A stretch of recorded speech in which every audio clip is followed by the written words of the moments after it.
Assalamualaikum warahmatullahi wabarakatuh. Tiap hari Arafah ada berkumpulan 40 wali di atas gunung sekitar daerah Mekah. 40 wali ini tersebar ke seluruh pelosok dunia, dan setiap tahun mereka memang berkumpul di atas bukit itu. Di antara mereka ada wali yang datang dengan cara terbang, naik sajadah seperti Aladin, dan ada pula yang muncul dari bumi. Ada pula wali lain yang datang dengan naik burung. Begitu pula dengan yang sling, bisa langsung sampai ke lokasi gunung berbukit itu. Acara tahunan ini dipimpin langsung oleh rajanya para wali yang setiap masa hanya satu orang di seluruh jagat semesta ini. Ketika para wali sudah berkumpul di atas bukit itu, mulailah terdengar dentuman-dentuman dan lantunan zikir yang terpancar dari hati mereka. Di atas bukit itu pula, para malaikat berwujud awan ikut menyemarakkan acara reuni tahunan itu, lengkap dengan hembusan angin sepoi-sepoi berlanturkan takbir, tahmid, dan tahlil. Tampak dari kejauhan, di bawah bukit, ada orang yang nampak tidak terlalu tua, sedang tertatih-tatih dan sangat kesulitan ketika hendak menaiki bukit. Ini berbeda dengan wali-wali yang datang sebelumnya. Seorang tua ini tampak sungguh sangat kesulitan mencapai titik bukit tujuan.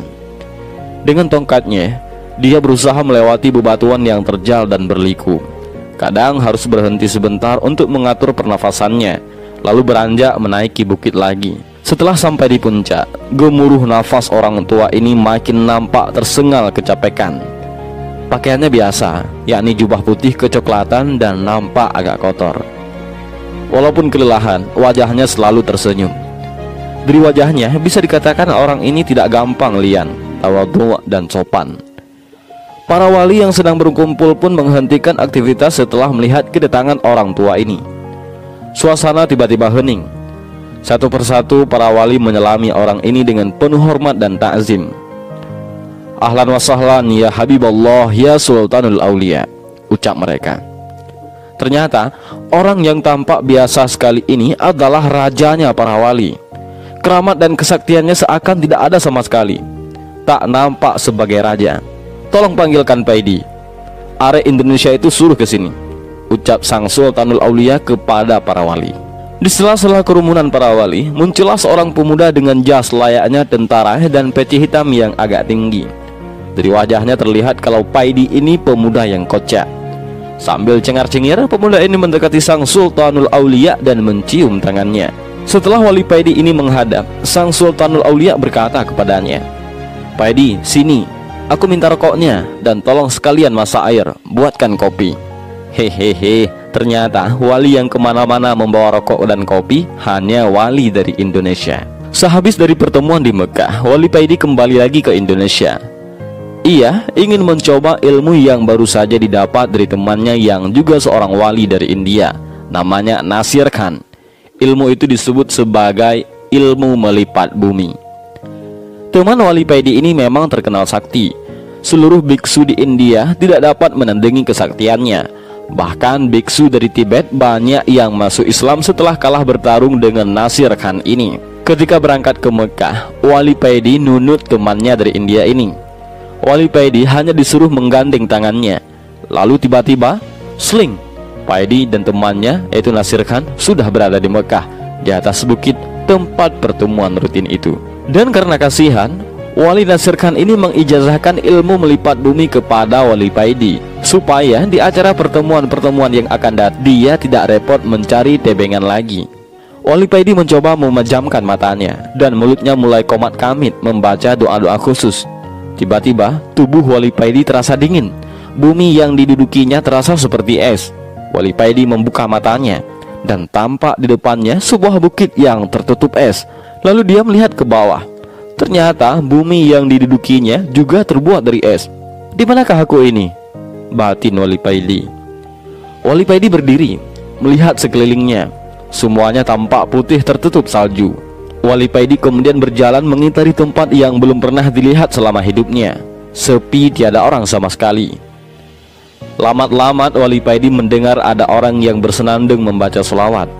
Dengan perlahan wali Paidi mengikuti asal suara senandung selawat tersebut, dan tampaklah di depannya seekor beruang putih membungkuk di tepi sungai mencari makanan ikan segar.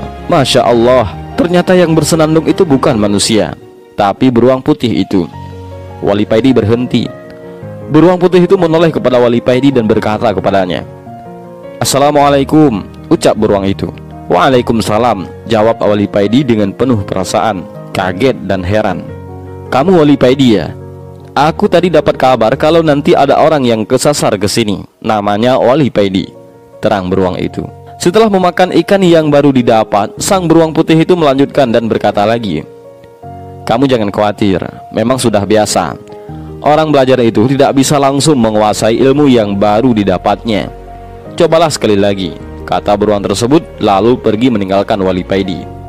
Wali Paidi diam seribu bahasa. Ia mendongak ke atas, melihat posisi matahari. Ternyata dia kesasar ke kutub selatan dan bertemu dengan beruang putih yang bisa bicara, berselawat dan zikir saat dia bekerja mencari ikan segar untuk dimakan. Dan setelah salat sunat 2 rakaat, Wali Paidi pun mulai merapal doanya kembali.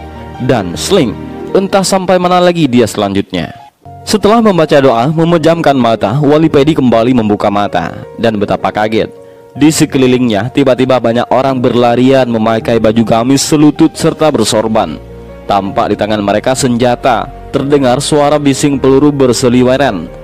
Hasan al-Basri, wafatnya Imam Syafi'i Ibnul Arabi.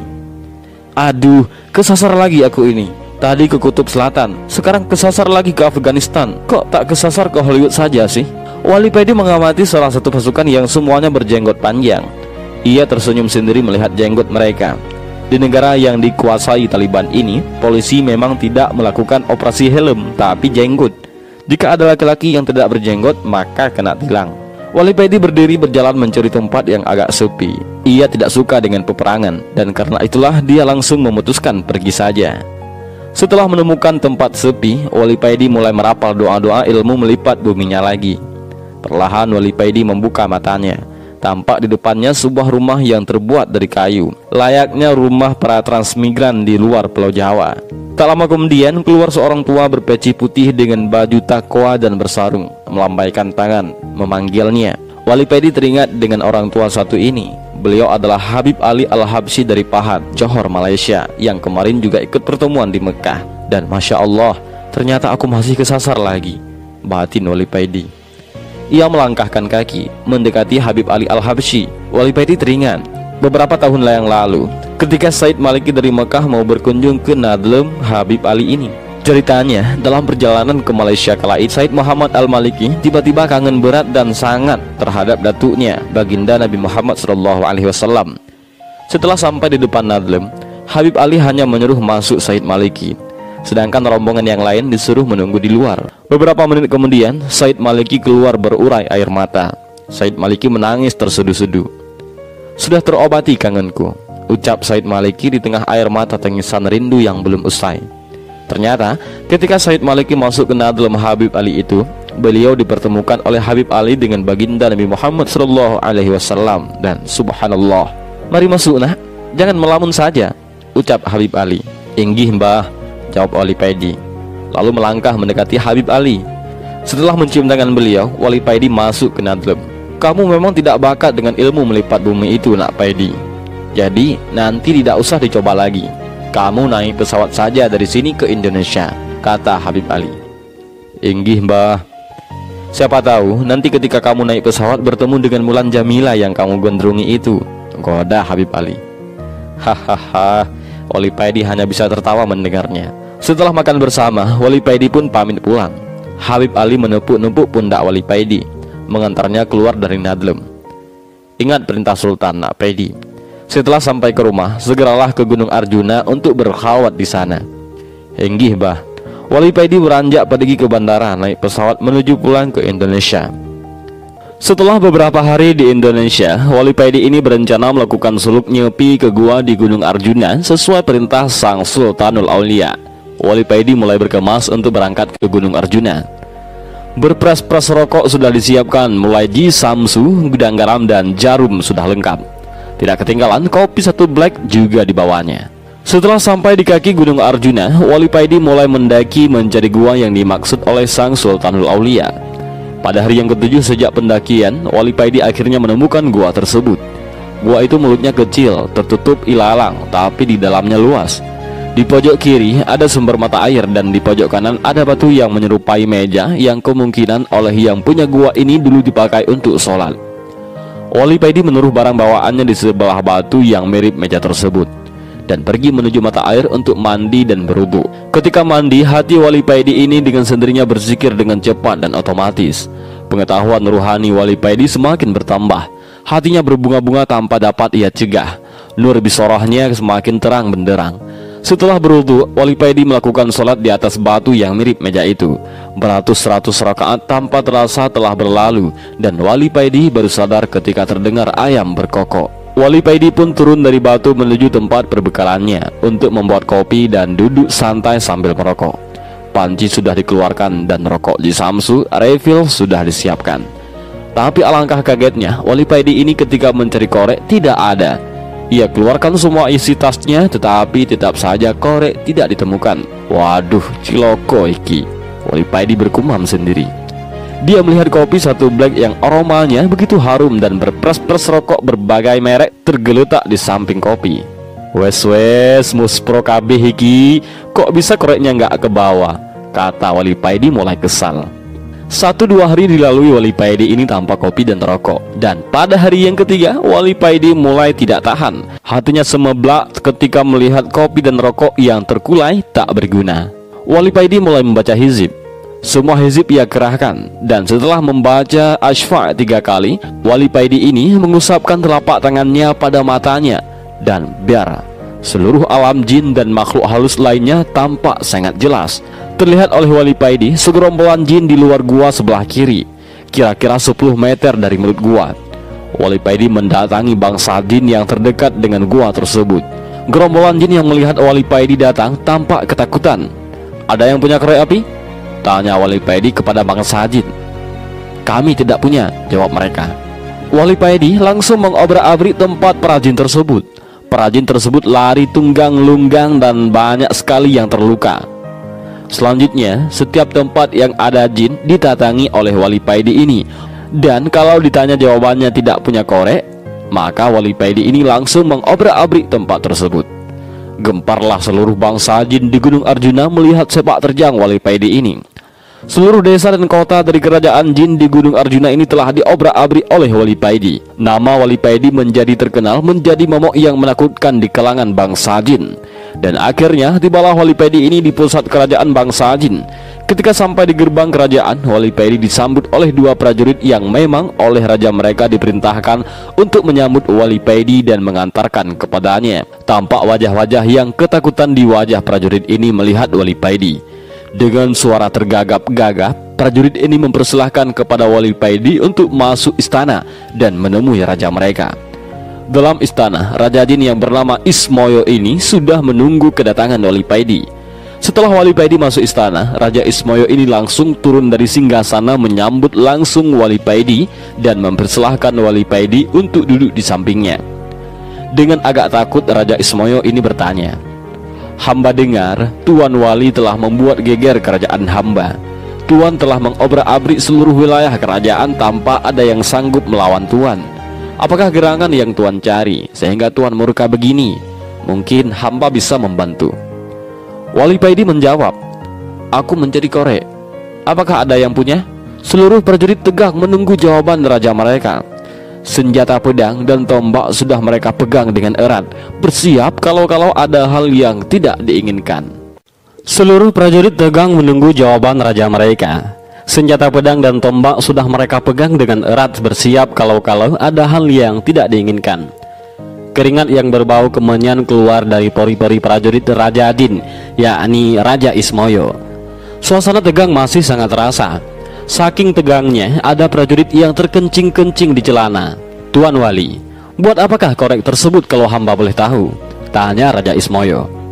Buat menyalakan ini dan membuat ini, jawab Wali Paidi sambil menunjukkan rokok dan kopinya. Hanya untuk itu? Tanya Raja Ismoyo yang heran.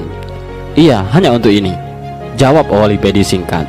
Raja Ismoyo membatin dalam hati, Wali ini aneh. Masa hanya gara-gara pingin merokok dan ngopi saja dia telah menghancurkan kerajaanku?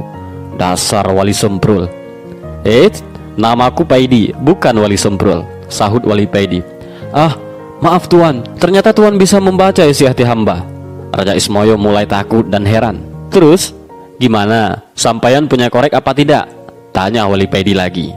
Kalau hanya untuk menyalakan itu, pakai ini aja Tuan, jawab Raja Ismoyo sambil menjulurkan jari telunjuknya yang tiba-tiba bisa mengeluarkan api. Masya Allah, kalian kan memang terbuat dari api. Maaf, aku baru ingat. Jawab Wali Pedi sambil cengengesan.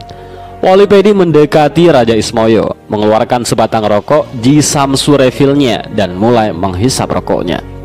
Hu Allah. Begitulah yang terdengar ketika Wali Pedi merokok. Selanjutnya Raja Ismoyo memanggil panglimanya dan berkata kepadanya, buatkan kopi buat Tuan Wali ini. Perintah Raja Ismoyo sambil mengambil kopi dari Wali Pedi dan menyerahkan kepada panglimanya. Jangan manis-manis ya, Wali Pedi berpesan. Kerajaan Raja Ismoyo ini terkenal angker dan ditakuti bangsa jin dan manusia. Sekarang berubah bagaikan warung kopi pinggir jalan gara-gara Wali Pedi. Sampaian tidak merokok? Tanya Wali Pedi. Tidak, jawab sang raja. Apakah sampaian jin Muhammadiyah? Tanya Wali Pedi lagi. Saya tidak mengerti maksud Tuan, jawab Raja Ismoyo yang heran. Maaf, agama sampaian apa? Tanya Wali Pedi. Saya tidak beragama, jawab Raja Ismoyo. Oh begitu, gumam Wali Pedi. Keduanya pun lalu terdiam agak lama. Maaf Tuan, wirid apa yang Tuan baca sehingga Tuan tidak bisa dikalahkan oleh para prajurit saya? Tanya Raja Ismoyo yang penasaran. Hizib dan solawat, jawab Wali Pedi. Maukah Tuan mengajarkan kepada saya? Pinta Raja Ismoyo. Iya boleh, tapi sampean harus masuk Islam dulu, jawab Wali Pedi. Lalu Raja Ismoyo memanggil panglimanya, memerintahkan kepadanya untuk mengumpulkan seluruh rakyat dan semua prajuritnya. Dalam sekejap, balai agung istana ramai dipenuhi prajurit dan rakyat, bahkan sampai melubur keluar istana. Selanjutnya Raja Ismoyo bersimpuh di kaki Wali Pedi yang diikuti oleh seluruh rakyatnya. Kami dengan sukarela siap masuk Islam, mengikuti agama Tuan, kata Raja Ismoyo kepada Wali Pedi. Baiklah, ikuti apa yang aku ucapkan, kata Wali Pedi. Dengan suara yang sangat berwibawa, Wali Pedi mengucapkan 2 kalimat syahadat yang diikuti seluruh bangsa jin kerajaan Raja Ismoyo. Ucapan syahadat para bangsa jin ini menggema ke seluruh gunung Arjuna. Bahkan seluruh hewan di gunung Arjuna berhenti sejenak, tidak ada yang bersuara mendengarkan ucapan syahadat ini. Setelah mengucapkan 2 kalimat syahadat, Wali Pedi mengajarkan pada mereka apa itu Islam dan menjabarkan arti iman secara singkat. Selanjutnya, Wali Pedi tinggal di istana Raja Ismoyo guna mengajari mereka cara sholat, cara berzikir, dan lain sebagainya. Setelah beberapa minggu tinggal di istana, Wali Pedi akhirnya mohon pamit kepada Raja Ismoyo. Kami masih butuh pencerahan dari Tuan. Sudilah kiranya Tuan tetap di sini beberapa hari lagi, pinta Raja Ismoyo kepada Wali Pedi. Jangan khawatir, kelak aku akan datang lagi kemari, kata Wali Pedi. Dan dengan tersenyum, Wali Pedi mendekati Raja Ismoyo dan memegang dada Raja Ismoyo sambil berkata, ajaklah hatimu untuk zikir terus-menerus. Ucapkanlah Allah, Allah secara berkesinambungan. Dalam keadaan apapun, teruslah berzikir dan berusahalah selalu dalam keadaan punya wudu. Andai Allah mencabut nyawamu, kamu dalam keadaan suci. Terima kasih Tuan, pesan Tuan akan kami laksanakan, jawab Raja Ismoyo dengan ta'zim. Kalau hatimu sudah berzikir, maka Allah sendiri yang akan membimbingmu, kata Wali Pedi. Apakah kami akan menjadi wali kalau hati kami sudah bisa berzikir sendiri? Tanya Raja Ismoyo. Hahaha, jangan sekali-kali punya niat ingin menjadi wali, karena keinginan itu termasuk nafsu. Berzikirlah karena Allah, jangan ada niatan yang lain, jelas Wali Pedi. Setelah menghisap rokoknya, Wali Pedi berkata lagi, Allah menjadikan manusia pemimpin di muka bumi ini dan mengangkat para walinya dari kalangan manusia, jelas Wali Pedi lagi. Oh begitu, kalau Allah menghendaki begitu, kami sangat ridho dengan keputusan Allah tersebut, jawab Raja Ismoyo manggut-manggut. Kalau boleh tahu, Tuan ini wali yang bagaimana? Tanya Raja Ismoyo selanjutnya. Aku adalah wali abdal, wali pengganti. Kalau istilah dalam sepak bola, sebagai pemain cadangan, wali tingkat rendah. Aku dulu hanya seorang abdi, seorang kiai. Tugasku hanya menyiapkan rokok dan kopi. Setelah kiai saya meninggal, akulah yang dipilih Allah sebagai gantinya, terang Wali Pedi. Jadi wali itu jumlahnya tetap sama dari dulu sampai sekarang? Tanya Raja Ismail dengan bersemangat. Iya, jumlahnya wali di seluruh dunia tetap sama, karena setiap yang meninggal pasti ada gantinya. Biarpun kamu tidak ada hak untuk menjadi wali, kamu harus tetap semangat, karena di mata Allah derajat seseorang itu dilihat dari ketakwaannya. Wali itu hanya titel yang diberikan Allah buat para wakil-wakilnya di muka bumi, guna untuk mengatur dan menata manusia. Dan wali dipilih dari para hamba yang dikehendakinya, bukan karena ibadahnya, bukan karena zikirnya, tetapi karena kehendak Allah. Jadi salah besar kalau ada orang yang pingin atau mempunyai cita-cita menjadi wali, jawab Wali Paidi. Terima kasih Tuan. Mudah-mudahan apa yang Tuan ajarkan kepada kami menjadi ilmu yang bermanfaat, ucap Raja Ismoyo. Dan akhirnya Wali Paidi pamit dan meninggalkan Gunung Arjuna diiringi Raja Ismoyo dan seluruh rakyatnya. Setelah Wali Paidi sudah tidak tampak, Raja Ismoyo dengan suara yang lantang berkata kepada rakyatnya, "Rakyatku semuanya, nanti ataupun kapanpun kalau ada orang yang ke Gunung Arjuna ini berbekal rokok dan kopi, jangan sampai diganggu. Jagalah mereka sampai mereka meninggalkan Gunung Arjuna ini, demi menghormati guru kita, Wali Paidi." "Titah paduka akan kami laksanakan," jawab mereka serempak. Sesampainya di rumah sehabis dari Gunung Arjuna, Wali Paidi menjalankan aktivitas sebagaimana biasanya. Tiap pagi, Wali Paidi pergi ke pasar berjualan minyak wangi. Orang-orang di pasar dan di rumahnya biasa memanggilnya Kang Paidi, tukang minyak. Sekitar jam 1 siang, Wali Paidi ini menutup tokonya dan pulang. Setelah sholat asar, sehabis istirahat siang, Wali Paidi mengajari anak-anak kecil di langgarnya belajar membaca Al-Quran sampai waktu maghrib. Dulu di langgar Wali Paidi yang sederhana ini ramai sekali dipenuhi anak-anak kecil yang belajar mengaji. Tapi setelah ada sistem Iqra dan Qiraati, langgar Wali Paidi ini sepi. Anak-anak pada pindah ke TPQ yang memang banyak tersebar di kampungnya Wali Paidi ini. Wali Paidi sebenarnya juga ikut pelatihan metode Iqra maupun Qiraati yang diwajibkan kepada seluruh guru TPQ guna mendapatkan syahadah ataupun semacam ijazah. Tapi Wali Paidi tidak lulus dalam pelatihan ini karena seringnya Wali Paidi merokok dan bawa kopi di dalam kelas.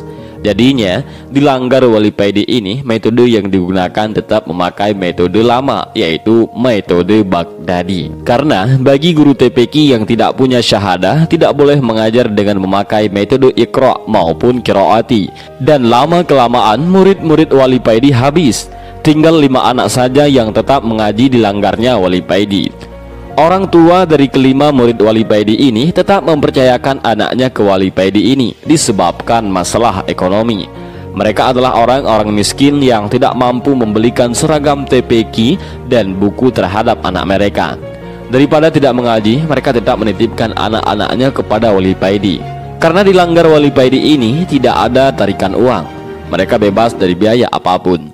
Malah mereka sering dikasih uang jajan oleh Wali Paidi ini. Menjelang maghrib, datanglah seorang pemuda yang kira-kira berumur 35 tahun mencari Wali Paidi. Pemuda ini adalah seorang murid Thariqah yang disuruh gurunya mencari Wali Paidi. "Nak, carilah kiai di daerah ini, namanya Ali Firdaus, tetapi orang-orang di kampungnya biasa memanggil dengan sebutan Paidi. Umurnya seumuran denganmu, dan hanya beliau satu-satunya yang bernama Paidi di kampung itu. Kalau kamu ketemu dengannya, sampaikan salamku dan mintalah nasihat padanya." Begitulah yang dikatakan guru pemuda ini kepadanya. Waktu itu pemuda ini disuruh mencari Wali Paidi karena seringnya pemuda ini mengalami hal-hal aneh. Seperti ketika sholat, tiba-tiba ia sudah berada di Mekah dan sholat di hadapan Ka'bah. Dan banyak orang yang melihatnya sholat di atas daun, padahal dia di rumah. Pemuda ini akhirnya sowan kepada gurunya dan melaporkan semua kejadian yang dialaminya, dan disuruhlah mencari Kiai Ali ataupun Wali Paidi. Sesampai di kampung yang dimaksud, pemuda ini bertanya kepada orang-orang, "Di manakah rumah Kiai Paidi?" "Di sini tidak ada yang namanya Kiai Paidi. Yang ada Kang Paidi, seorang penjual minyak wangi." Begitu jawab orang kampung ketika ditanya pemuda ini. "Baiklah, di mana rumah Kang Paidi penjual minyak wangi itu?" tanya pemuda itu. Kemudian pemuda ini yakin bahwa Kang Paidi itulah Kiai Paidi yang dicarinya, karena gurunya juga bilang bahwa nama Paidi hanya satu orang di kampung ini. Pas waktu maghrib, pemuda ini sampai di rumah Wali Paidi. pemuda ini bertanya kepada seorang wanita yang berada di depan rumah Wali Paidi. Apakah benar ini rumah Kang Paidi penjual minyak wangi? Benar nak, dia ada di langgar itu, sedang mengimami sholat maghrib, jawab wanita itu sambil menunjukkan langgar yang berada di sebelah rumah Wali Paidi. Terima kasih bu, jawab pemuda itu sambil menuju ke langgar untuk melaksanakan sholat maghrib dan sekalian sowan kepada Kiai Paidi. Sehabis wudhu, pemuda ini masuk ke langgar, sholat berjamaah bersama yang lain. Dilihatnya yang sholat di langgar ini cuma 3 orang. Dia berdiri di samping mereka.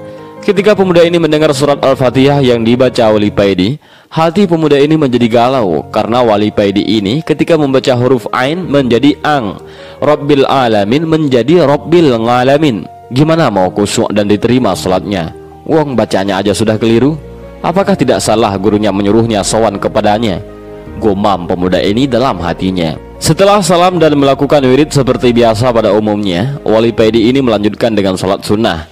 Dan sehabis sholat sunnah, Wali Paidi ini keluar dari langgar dan duduk-duduk di teras sambil merokok. Pemuda ini menghadap kepada Wali Paidi. Assalamualaikum, salam pemuda itu. Waalaikumsalam, jawab Wali Paidi sambil tersenyum. Setelah menyampaikan salam gurunya kepada Kiai Paidi, pemuda ini menceritakan maksud kedatangannya dan menceritakan hal aneh yang dialaminya kepada Wali Paidi. Saya juga heran, kok kamu sampai bisa seperti itu ya?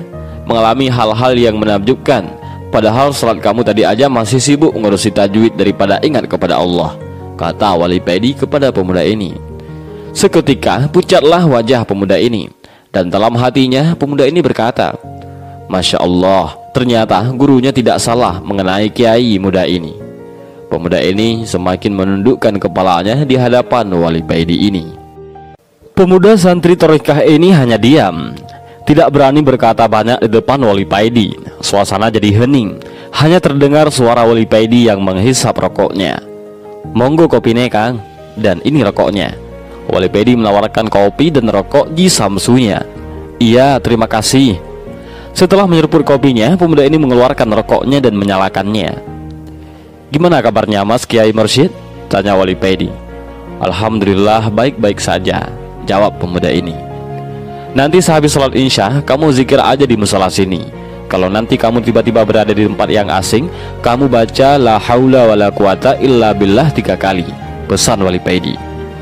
Iya Mas Paidi, jawab pemuda ini. Tak lama kemudian terdengar suara azan berkumandang, menunjukkan kalau waktu sholat insya telah tiba. Tampak 3 orang yang tadi sholat maghrib telah datang. Setelah berwudu, mereka bertiga masuk ke musola menunggu Wali Paidi. Wali Paidi berdiri masuk ke dalam musola dan mempersilahkan pemuda thariqat ini untuk mengimami sholat insya. Tetapi pemuda ini tidak mau. Wali Paidi akhirnya maju dan dimulailah sholat insya berjamaah. Pemuda thariqat ini sholat tepat di belakang Wali Paidi. Jadi pemuda ini dapat mendengar dengan jelas suara Wali Paidi. Tapi pemuda ini tidak mau mengulangi kesalahannya di waktu sholat maghrib tadi. Sambil membaca Fatihah, pemuda ini mulai mengajak hatinya untuk berzikir Allah, Allah, Allah. Pemuda ini mulai merasakan ketenangan dalam sholatnya. Suara hiruk pikuk di sekitar musola mulai hilang. Suasana menjadi hening.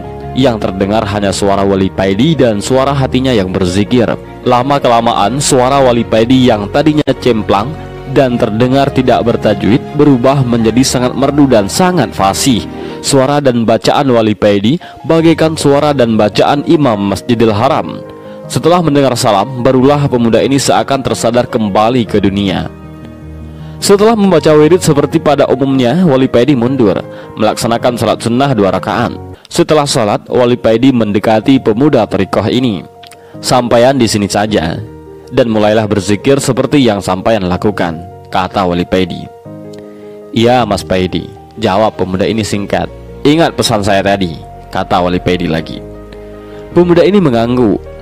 Setelah ketiga orang yang ikut jamaah tadi keluar, Wali Paidi berdiri mematikan lampu musola dan ikut keluar. Tinggallah pemuda ini sendirian di dalam musola. Pemuda thariqah ini lalu duduk bersila dan mulailah membaca Fatihah, bertawasul kepada Kanjeng Nabi Muhammad SAW, dan diteruskan tawasul kepada guru-gurunya. Setelahnya barulah pemuda ini mulai membaca wirid yang selama ini selalu istiqomah ia baca. Lama-kelamaan suasana mulai berubah. Angin yang tadinya menghembus sepoi-sepoi berubah menjadi kencang. Satu persatu benda-benda yang berada di dalam musala mulai hilang satu persatu. Bahkan dirinya juga terasa ikut hilang, beriringan dengan hilangnya tubuh pemuda ini. Tampak di pengimaman ada cahaya putih yang kecil. Hanya cahaya ini yang nampak, karena semuanya telah hilang dalam pandangan mata pemuda ini. Dan dengan sayup-sayup mulailah terdengar suara orang yang berlalu lalang membaca takbir dan tahmid. Cahaya yang tadinya kecil mulai membesar dan teranglah seluruhnya. Dan tampaklah dengan jelas di depan pemuda ini bangunan segi empat yang tertutup kain hitam, yang di sekelilingnya terlihat banyak orang yang berjalan mengitarinya. Masya Allah, ternyata pemuda ini telah berada di Mekah, di dalam Masjidil Haram. Pemuda ini membatin, benarkah aku ini sekarang berada di Masjidil Haram? Timbul keraguan di dalam hati pemuda ini. Dengan perlahan dia meletakkan tangannya di atas marmer masjid. Ada sesuatu yang hangat yang mengalir ke tangannya. Ini marmer sungguhan, batin pemuda ini lagi. Lalu pemuda ini berdiri, melihat lalu lalang orang-orang yang sedang bertawaf. Ratusan ribu orang berjubel jadi satu dengan pakaian putih saling bersahutan memuji Allah. Pemuda ini lalu teringat dengan pesan Wali Paidi. Kemudian duduklah pemuda ini dan mulailah membaca La haula wala quwata illa billah 3 kali. Ketika bacaannya sampai ke bacaan yang ketiga, datanglah angin yang sangat kencang. Bumi Mekah serasa bergoncang, seakan-akan gempa. Dan tanpa bisa dicegah, tubuh pemuda thariqah ini terguling-guling. Suasana menjadi gelap. Tubuhnya baru terhenti ketika menabrak sesuatu. Berangsur-angsur suasana menjadi tenang kembali. Pemuda ini mulai membuka matanya. Betapa kaget dirinya. Ternyata dia sekarang berada di atas tumpukan sampah. Tempat yang tadinya dikira Masjidil Haram ternyata tempat pembuangan sampah. Setelah beberapa hari bersama Wali Paidi, si murid thariqah ini menghadap kepada guru mursyidnya guna melaporkan peristiwa yang dialaminya. Kira-kira 10 meter dari gerbang pondok, si murid ini sudah disambut kawannya yang juga mondok di situ dengan berkata, "Kang, sampean udah ditunggu Mas Yai di depan musala pondok." "Loh, Yai sudah menunggu toh?" jawab si murid. "Iya Kang, tadi kira-kira setengah jam yang lalu aku disuruh Mas Yai membuat 2 kopi dan beliau berpesan, setelah membuat kopi, tolong taruh di depan musala dan cepat-cepat kamu ke pintu gerbang karena dulurmu akan datang," terang kawan si murid. Mereka berdua memasuki pintu gerbang pondok yang begitu kecil. Pintu gerbang pondok di sini memang beda dengan pintu gerbang pondok-pondok lainnya.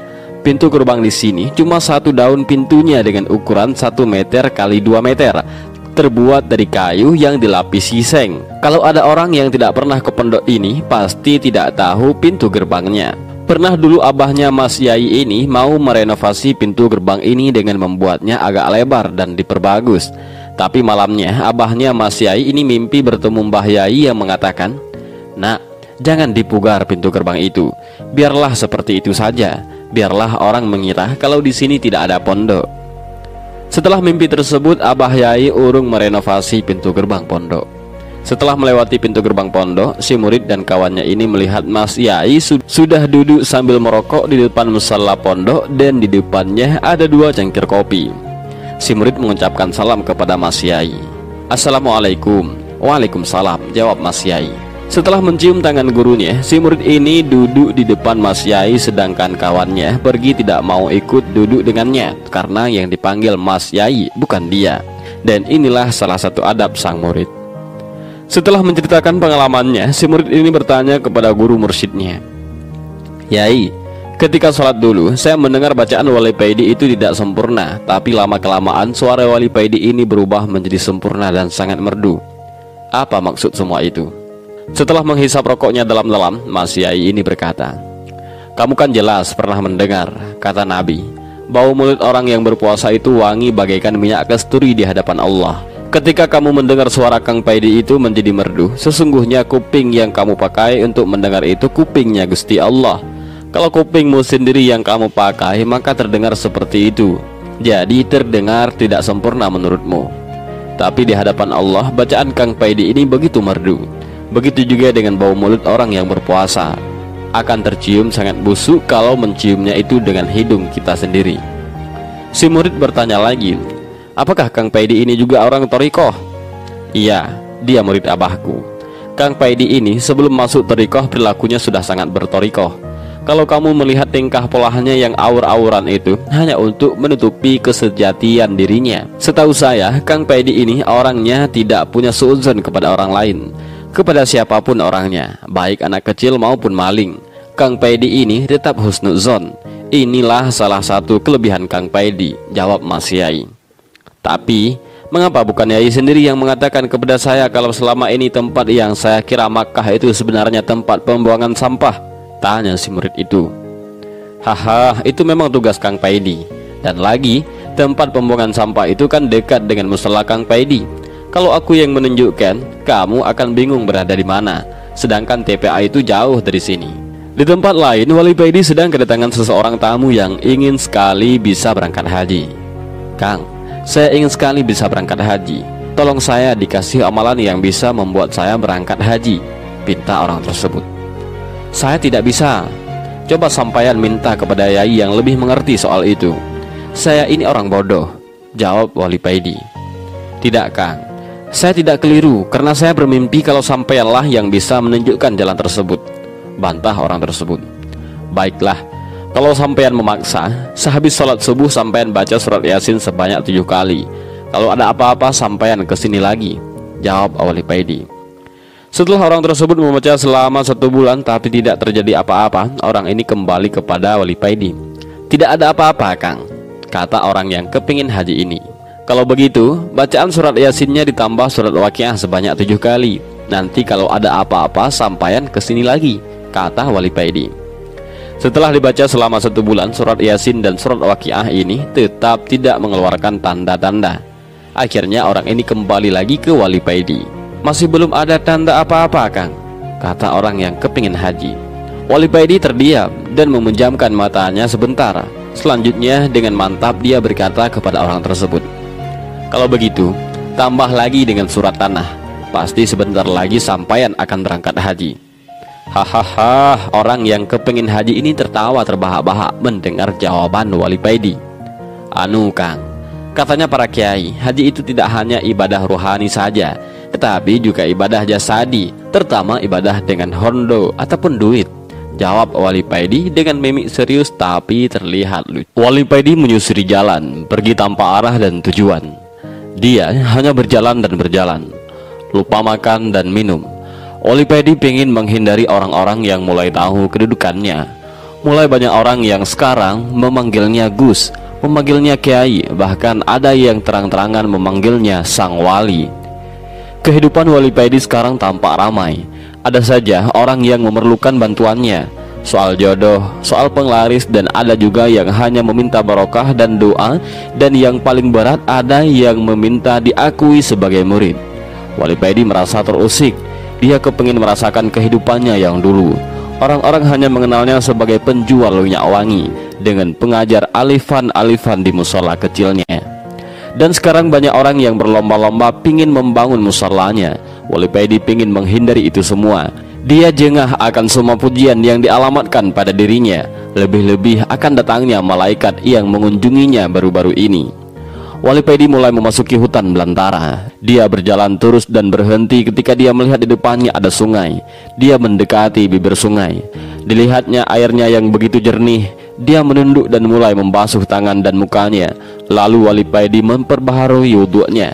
Karena Wali Pedi ini diberi kemampuan oleh Allah untuk selalu dalam keadaan suci ataupun punya wudhu, atau bahasa ngaji saparan-parannya daimul wudhu.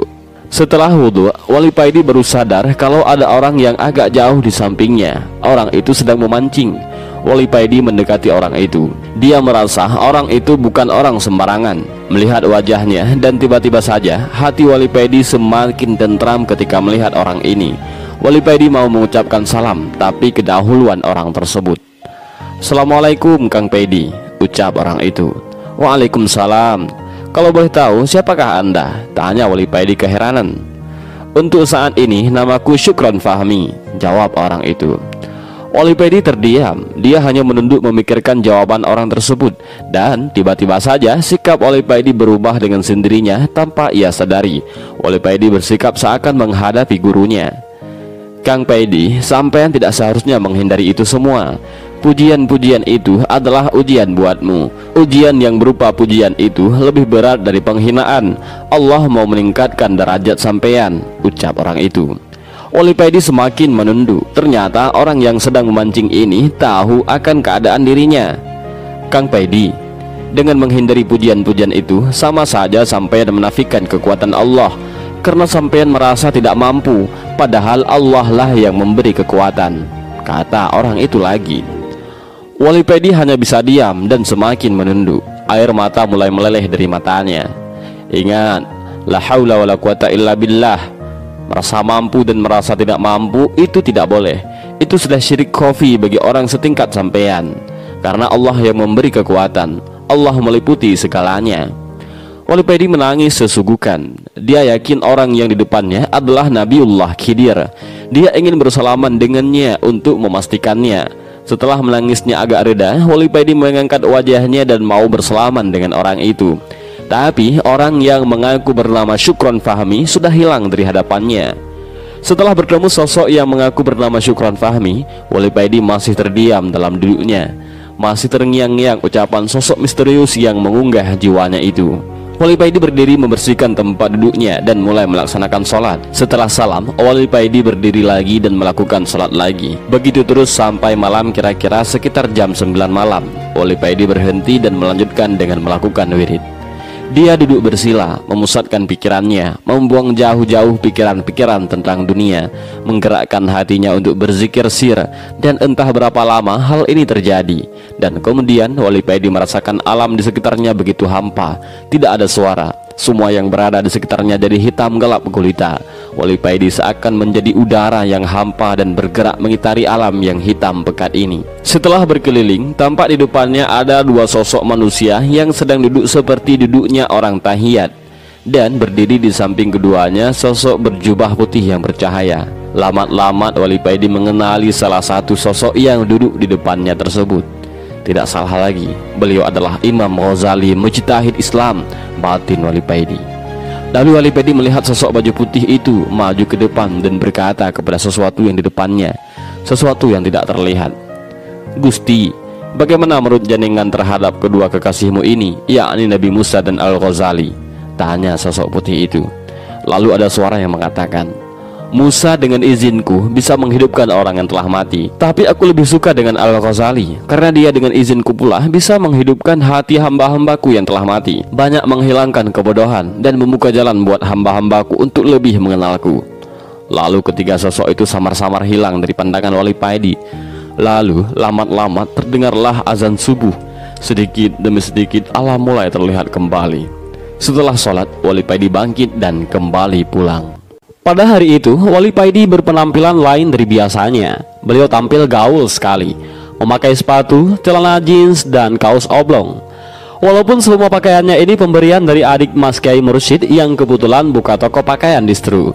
Dan dengan memakai kacamata hitamnya, Wali Paidi berangkat untuk memenuhi undangan Mas Kiai Mursyid dalam rangka tasyakuran dan pembukaan toko onderdil barunya, yang mana semua barangnya langsung didatangkan dari luar negeri. Mas Kiai Mursyid ini kalau bisnis memang tidak mau setengah-setengah. Sekali terjun, beliau langsung menyelam sekalian.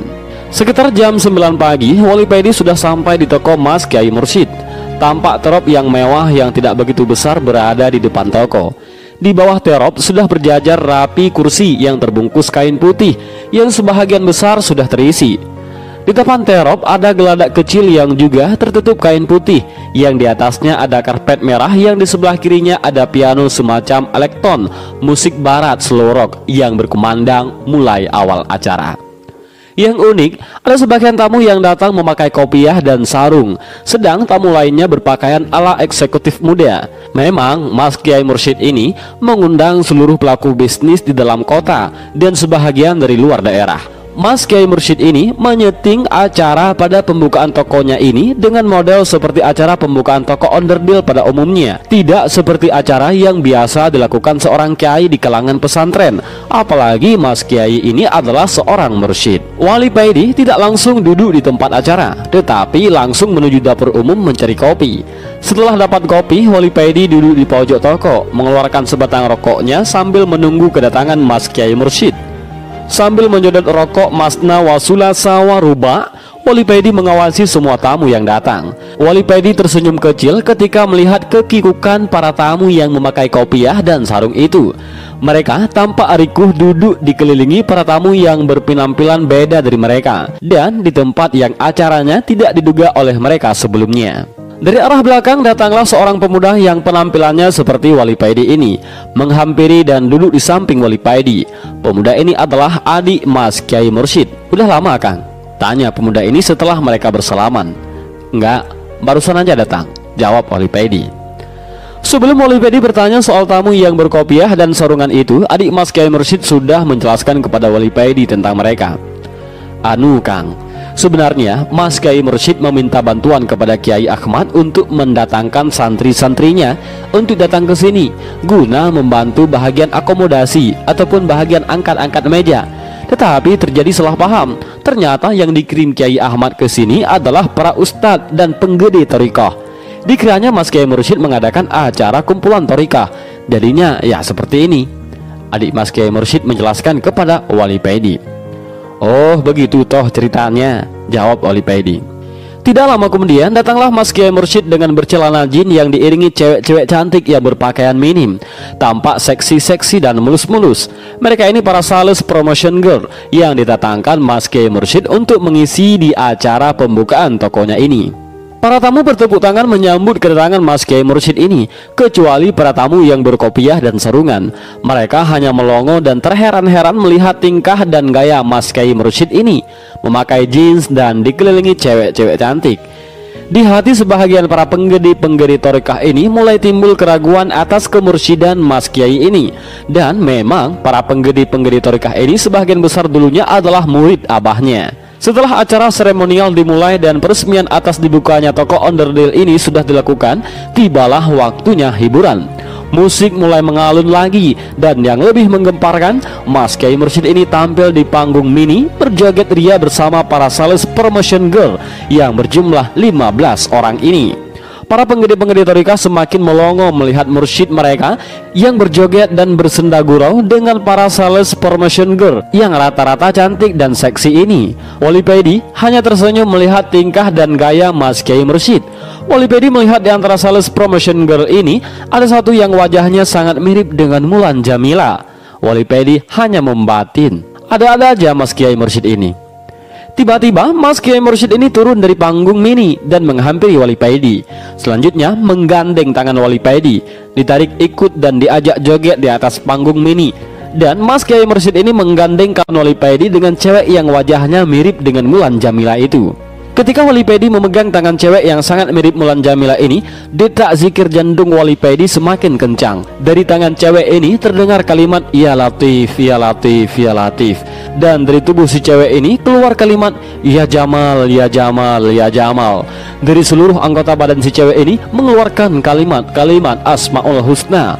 Wali Paidi seakan berjoget di taman surga. Musik dan suasana berubah seperti di surga.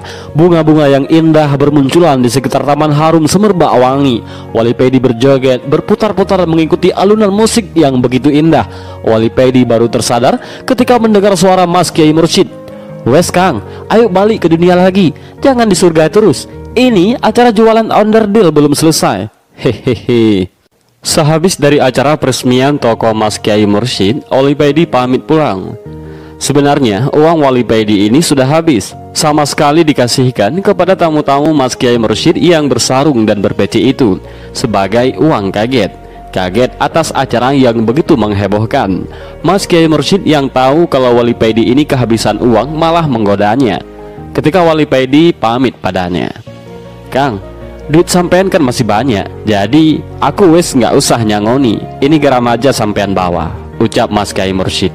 Hehe, ya Mas Yai, terima kasih, ucap Wali Paidi. Memang mulai Mbah Yai, Abah Yai sampai Mas Kiai Mursyid ini, garam adalah cenderamata pondok beliau-beliau ini. Garam suwu ini bisa digunakan untuk apa saja, mengobati penyakit dohir maupun batin. Dan masih banyak kegunaan lainnya, tinggal niatnya bagi yang menggunakannya. Adik Mas Kiai Mursyid menawarkan untuk mengantar Wali Paidi ke terminal, tapi Wali Paidi tidak mau. Saya jalan kaki saja sambil jalan-jalan menikmati pemandangan, ucap Wali Paidi kepada adik Mas Kiai Mursyid. Setelah bersalam-salaman, Wali Paidi pamit dan meneruskan perjalanan ke arah terminal. Zikir selalu menyertai setiap langkah Wali Paidi ini. Ketika Wali Paidi melintasi jalan, di pinggir alun-alun ada segerombolan pemuda yang mengawasi Wali Paidi. Dengan tersenyum, Wali Paidi meneruskan langkahnya. Wali Paidi sebenarnya sudah tahu kalau sebentar lagi dia akan dicegat dan dipalak dimintai duit oleh mereka. Ini yang jadi ganjalan hati Wali Paidi. Karena dia sudah nggak punya uang sama sekali. Dia akan malu sekali karena tidak bisa memberi kepada orang yang meminta. Kasihan mereka kalau sampai tidak mendapatkan uang dariku, batin Wali Paidi. Wali Paidi berusaha menghindari karena malu. Dia menyeberang jalan berusaha menghindari mereka, tapi gerombolan pemuda ini mengikutinya dan satu orang maju ke depan mencegat Wali Paidi.